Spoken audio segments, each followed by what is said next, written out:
اعوذ باللہ من الشیطان الرجیم بسم اللہ الرحمن الرحیم۔ پڑھ پڑھ علم ہزار کتابہ، کدی اپنے آپ نو پڑھیا ہی نہیں۔ جا جا وڑ جا مندر مسجد، کدی من اپنے وچ وڑیا ہی نہیں۔ لڑدا رہندا نال شیطانہ، کدی نفس اپنے نال لڑیا ہی نہیں۔ پہلے اپنے آپ نو پڑھ، پھر مندر مسجد وڑ۔ جدو نفس جائے تیرا مر، پھر نال شیطانہ تو لڑ۔ کیا آپ نے کبھی خود کو پڑھا ہے؟ ہم میں سے اکثر لوگ اپنی زندگی کولہو کے بیل کی طرح گزارتے ہیں۔ اچھی زندگی، اچھی نوکری، اچھی گاڑی، اچھا گھر، اور ہماری نسلیں اس نا ختم ہونے والے دائرے میں گھومتے ہوئے گزر جاتی ہیں۔ پچھلی قسط میں نے آپ کو ایک ایسے شخص کے بارے میں بتایا تھا جس نے ان سوالات کو تلاش کیا اور انسانوں کی تخلیق کے حقیقی معنوں کو سمجھنے کی کوشش کی۔ ان کا نام پروفیسر ڈاکٹر جیفری لینگ ہے، جو کینساس یونیورسٹی امریکہ میں میتھمیٹکس کے پروفیسر اور انتہائی ذہین شخص ہیں۔ پر ان کے والد ایک انتہائی سخت طبیعت کے مالک تھے اور ان کی والدہ پر بہت ظلم کیا کرتے تھے۔ بچپن میں وہ اکثر یہ سوچتے تھے کہ اگر ان کے والد نہ ہوتے تو زندگی کتنی خوبصورت ہوتی۔ وہ صرف چاہتے تھے کہ ان کے والدہ پر یہ تشدد ختم ہو جائے، وہ خوف سے آزاد ہو جائیں۔ ایسا لگتا تھا جیسے وہ کسی بھیانک خواب میں قید ہو جہاں سے نکلنے کا کوئی راستہ نہیں۔ وہ بار بار خدا سے دعا کرتے کہ وہ اس کے والد کو ان کی زندگی سے نکال دے، مگر ان کے والد ہمیشہ موجود رہتے۔ اور پھر آہستہ آہستہ اس نے سوال کرنا شروع کر دیا کہ کیا واقعی خدا موجود ہے؟ کیونکہ میری دعاؤں کا کوئی اثر نہیں۔ اس کے بچپن کے ساتھ ساتھ 60 اور 70 کی دہائی کے واقعات نے اس کے شکوک کو مزید بڑھا دیا۔ John F Kennedy, Robert Kennedy اور مارٹن لوتھر کنگ کے قتل، ویتنام کی تباہی، شہروں میں فسادات، گینگ وارز اور بے شمار بے گناہوں کا قتل۔ وہ سوچتا اگر خدا واقعی موجود ہے تو وہ یہ سب کیوں ہونے دے رہا ہے؟ کیوں چھوٹے معصوم بچے ویتنام میں جل کر مر رہے ہیں؟ کیوں بے گناہ لوگ ظلم کا شکار ہو رہے ہیں؟ اگر خدا ہمیں فرشتے بھی بنا سکتا تھا تو یہ گناہگار انسان کیوں بنایا؟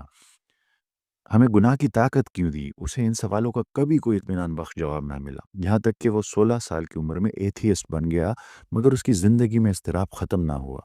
پھر جب وہ 28 سال کا ہوا تو اس کی زندگی نے ایک نیا موڑ لیا۔ اس کے چند دوستوں نے اسے تحفے کے طور پر قرآن شریف دیا۔ ایک رات وہ اپنے اپارٹمنٹ میں بیٹھا تھا اور اس کے پاس پڑھنے کے لیے کچھ نہ تھا، تو اس نے قرآن شریف کھولا۔ اس نے پہلے چند صفحات پڑھے اور پھر سورہ بقرہ کی چند آیات پڑھنے کے بعد اچانک رک گیا۔ اس نے سورہ بقرہ کی آیت نمبر 30 پڑھی، اور جب تیرے رب نے فرشتوں سے کہا میں زمین میں ایک خلیفہ بنانے والا ہوں۔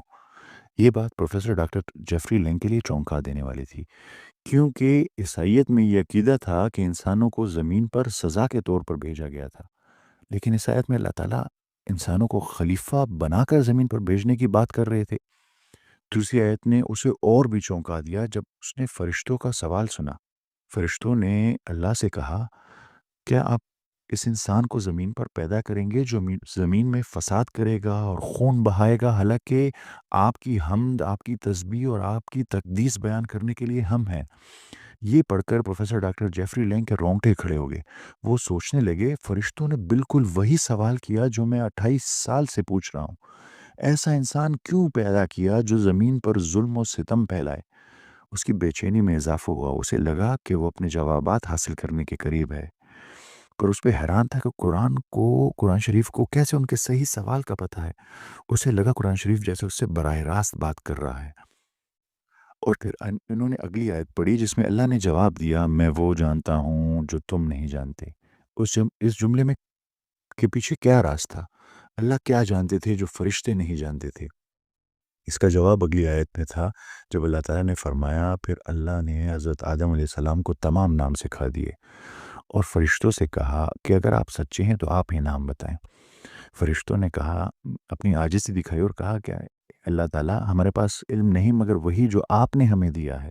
تو پھر اللہ تعالیٰ نے حضرت آدم علیہ السلام سے کہا کہ آپ یہ نام بتائیں، تو حضرت آدم علیہ السلام نے وہ تمام نام بتا دیے۔ تو اللہ تعالیٰ نے کہا آپ کو میں نے کہا نہیں تھا کہ میں وہ جانتا ہوں جو آپ نہیں جانتے؟ یہ وہ لمحہ تھا جب پروفیسر ڈاکٹر جیفری لینگ کو محسوس ہوا کہ اللہ نے انسانوں کو انٹیلیجنس دے کر سیکھنے کی صلاحیت سے نوازا ہے، انسان ذہین مخلوق ہے، انہیں سمجھ آ گیا کہ انسان کی سب سے بڑی طاقت اپنی ذہانت سے علم حاصل کرنا ہے۔ فرشتے معصوم تھے، وہ غلطی نہیں کرتے تھے اور وہ صرف وہی کر سکتے تھے جو انہیں حکم دیا جاتا، مگر انسان کو اللہ نے ایک ایسی صلاحیت دی تھی جو فرشتوں کے پاس نہیں تھی، سیکھنے، سمجھنے اور فیصلہ کرنے کی طاقت۔ انسان کو یہ آزادی دی گئی کہ وہ سیکھے، سمجھے، تجربہ کرے اور اپنے ارادے سے فیصلہ کرے، اپنے ارادے سے انتخاب کرے۔ یہی وہ فرق تھا جو فرشتے نہیں سمجھ سکے، اور یہی وہ بات تھی جو ڈاکٹر جیفری لینگ کے ذہن کو جھنجھوڑ گئی۔ ڈاکٹر جیفری لینگ نے پہلی بار یہ سمجھا کہ اگر دنیا میں برائی ہے تو اس کی وجہ اللہ نہیں بلکہ انسانی آزاد ارادہ ہے، فری ول ہے۔ اللہ نے ذہانت کے ساتھ اس دنیا میں انسانوں کو فری ول عطا کی۔ اگر انسان کو برائی کا اختیار نہ دیا جاتا تو وہ نیکی کا انتخاب بھی نہ کر سکتا، تب نہ کسی کا امتحان ہوتا، نہ کسی کو جنت اور جہنم کا فرق سمجھ آتا۔ پر افسوسناک امر یہ ہے کہ ہم بحیثیت مسلم معاشرہ ذہانت، حکمت اور علم کو بالکل چھوڑ چکے ہیں۔ ہم بحیثیت معاشرہ انٹلیکچوئل پیرالسس کا شکار ہیں اور اپنے حقیقی مقصد سے بالکل ہٹ چکے ہیں۔ لیکن یہاں دو سوال پیدا ہوتے ہیں۔